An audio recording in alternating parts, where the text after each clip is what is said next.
Mini-episode 1021 of the FDH Lounge is brought to you by Sportsology, delivering unconventional columns and webcasts about sports, TV, music, movies, and more. Follow them on the web at sportsology.com. The FDH Lounge. You'll want to schedule your life around it. A long time ago, on a gloomy, wet Cleveland spring night, two men stand alone amidst the late-night drizzle. Their voices echo across the vacant station parking lot as they debate the merits of the great American radio show that have been missing for far too long. On that night, an idea was born. That idea became the FDH Lounge.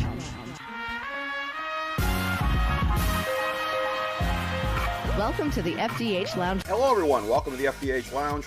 Rick Morris and Chris Galloway, your FDH Lounge original dignitaries, breaking it down division by division in the NFL for 2018. Taking a look here at the AFC South, and a very, very, very interesting division. You could make a case really for all four of these teams to do something really solid. My pick to win the division, part of it is too, because of the whole thing of year to year, you only get maybe 7 teams at the most to repeat. So I always look at the teams that are most vulnerable in that regard. Jacksonville would have to be one of those teams. I'm going to revert to Houston, which has been a team that has won in the division in past years, albeit in spite of quarterback play. If that happens this year, it'll be because of quarterback play in a large regard. Deshaun Watson, who, again, hate to say I told you so, but I told you so, knew he was going to be great at this level. I'm going to pick Houston to win the division. I'm going to pick Tennessee in the first year with their new coach, Mike Vrabel, and I think they're going to do some interesting things and take better advantage of Marcus Mariota. I got them at 9-7.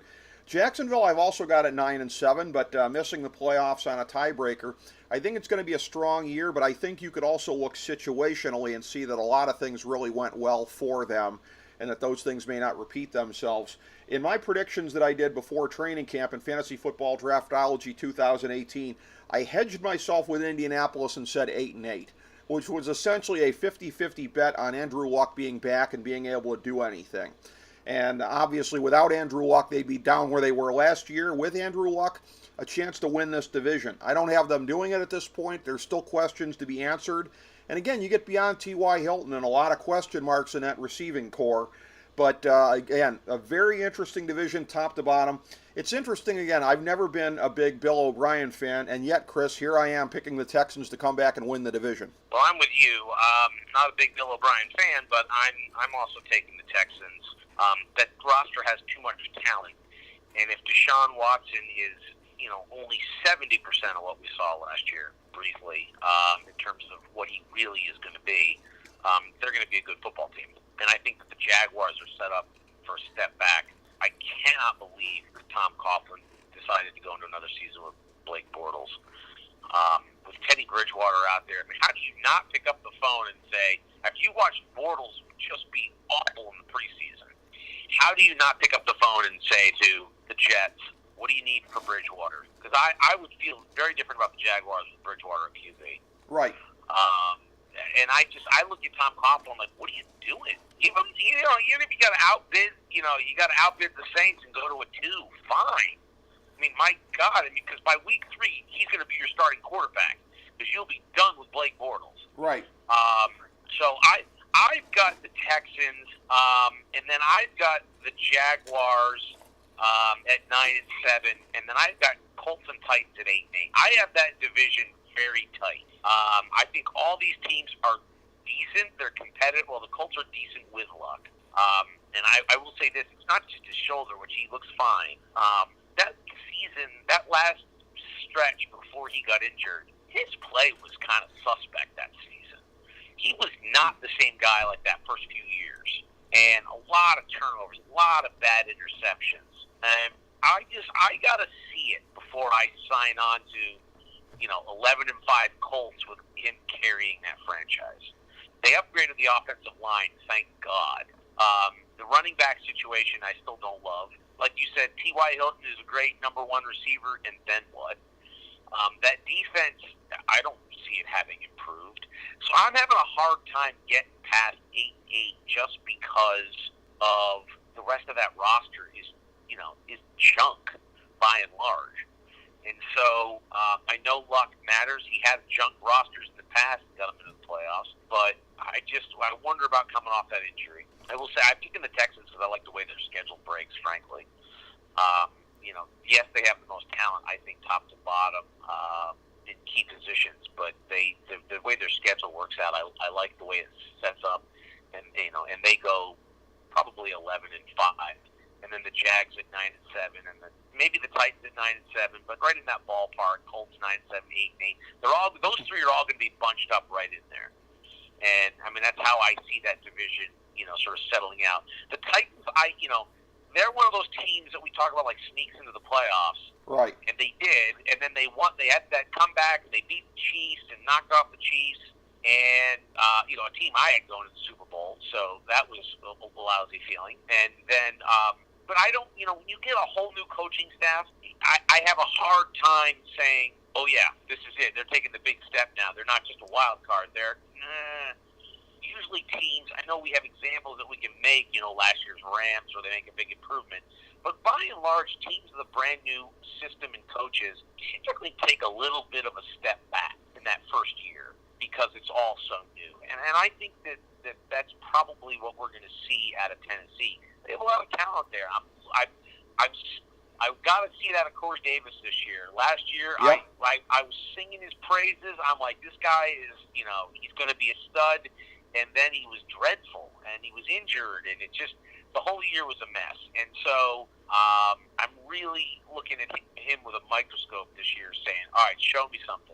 You got to show me something. But I feel like the Titans are like, that from 9-7 to 8-8, and new system, new coaches, new players, and it'll be a slight half step backwards before they get, really competing for the division in the following year.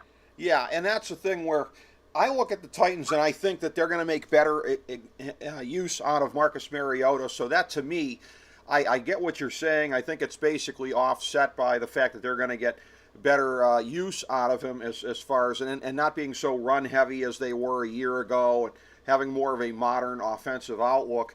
But this division, again, you look at it, and as you said, Houston, it might be the most talented team on paper. Indianapolis, the least, but at least this general managing regime has been doing a better job of addressing and upgrading the roster. It's a work in progress. They're not going to get there overnight. But, yeah, there is still work to be done. And as far as it goes with Jacksonville, the bottom line on that one, Chris, is that it was such a bad preseason for Blake Bortles. I think he's one more bad quarter from getting turned on by the Blake Bortles Facts Twitter account. Well, yes, it'll be, Blake Bortles has never not been cut at halftime in a game, yeah, which he probably should be. Listen, we know their formula. It's going to be pound and ground and that defense, right? And then ask Blake to make 15 throws a game where it's set up where he can, win a matchup in a play action or something. And that's all they're going to ask of him.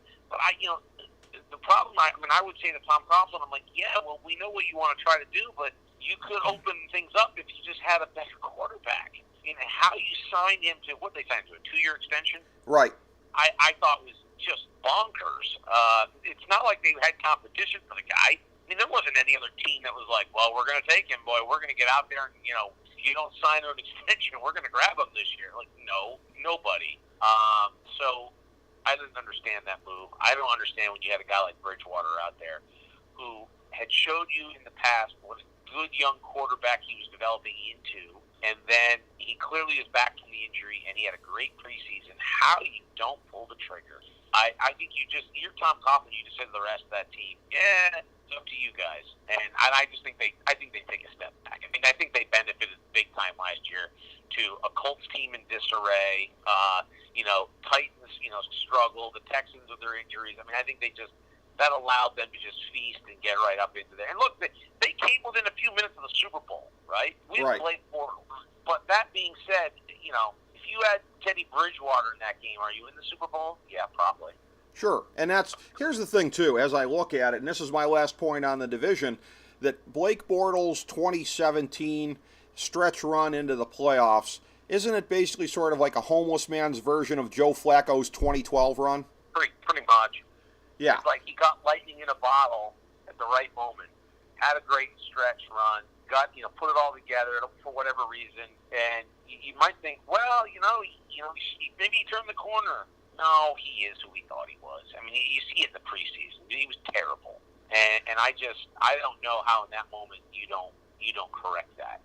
But they are it's ride or die with Blake Bortles this year, and I think they're gonna die. 9-7, maybe sneak in as a wild card. That defense is just too damn good, and that run game is too damn good. But I don't see them doing any damage again. Blake Bortles just can't get them there. No, and that's I'll tell you this. That something I can say as a Cavs fan about guys like Jeff Green from Painful Experience, the 5 most dangerous words in sports, and they apply to Jags fans when talking about Blake Bortles at the end of last year. This is who he is now. Beware those words. Exactly. Yeah. Exactly. Yeah. You never, ever, ever want to think that. Don't ever fall for the hype on that. So, all right, that is our coverage, our preview of the AFC South in 2018. As we bring the show to a close, we would like to extend our deepest gratitude to NBC, CBS, ABC, Fox, all Clear Channel affiliates, TNT, TBS, USA, UPN, Deadspin.com, YouTube.com, YTMND.com, MySpace.com, various blogs, Fox News, CNN, CNBC, MSNBC, IamBoard.com, Billboard.com, Google.com, ESPN, ESPN2, ESPN News, ESPN Classic, NBA TV, NFL Network, Sports Time Ohio, Athlon Magazine, Comedy Central, Cartoon Network, The Boomerang Channel, QVC, BET, The Spice Channel, Steno Notebooks, Manwich, Papermate Office Supplies, waitresses, strippers, bartenders, garbage men, janitors, microwave popcorn, the writers of The Office, Scrubs, Entourage, My Name is Earl, Oz, Metalocalypse and the Boondocks, Aquafina, and the Periodic Table of Elements.